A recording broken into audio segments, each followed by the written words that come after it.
ఈరోజు దేవుని వాగ్దానంగా పరిశుద్ధ గ్రంథాలు తెరిచి 59వ కీర్తన 16వ వచనాన్ని చదువుకుందామా. Psalm 59 and verse 16. నీవు నాకు ఎత్తైన కోటగా ఉన్నావు, ఆపద్దినమున నాకు ఆశ్రయముగా ఉన్నావు. నీ బలమును గూర్చి నేను కీర్తించెదను, ఉదయమున నీ కృపను గూర్చి ఉత్సాహగానము చేసేదను. ఈ వాగ్దానాన్ని క్లెయిమ్ చేసుకుని ప్రభువును స్తుతించండి. ఆపద దినమందుని కాపాడే దేవుడు ఆయనే కాబట్టి ఆయన వైపు చూడండి. గొప్ప కార్యాలు, ఆశ్చర్యకార్యాలు ప్రభు మీ జీవితంలో జరిగిస్తాడు. ప్రార్థన.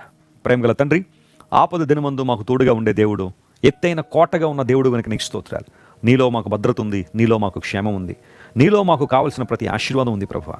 ఈరోజు మా ప్రియులందరినీ నీ దయగల చేతులకు అప్పగిస్తున్నాను. గొప్ప కార్యాలు వారి జీవితంలో జరిగించండి ప్రభువా. ఏవైతే అద్భుతాలు నుండి ఆశిస్తున్నారో ఆ అద్భుత కార్యాలు వారు చూచినట్లుగా సహాయించండి. ఘనతయు మహిమయు ప్రభావం నీకు మాత్రమే ఆరోపిస్తూ యేసుక్రీస్తు నామం పేరిట అడిగి వేడుకొంచున్నాం తండ్రి. Amen. God bless you dear friends. Have a wonderful day.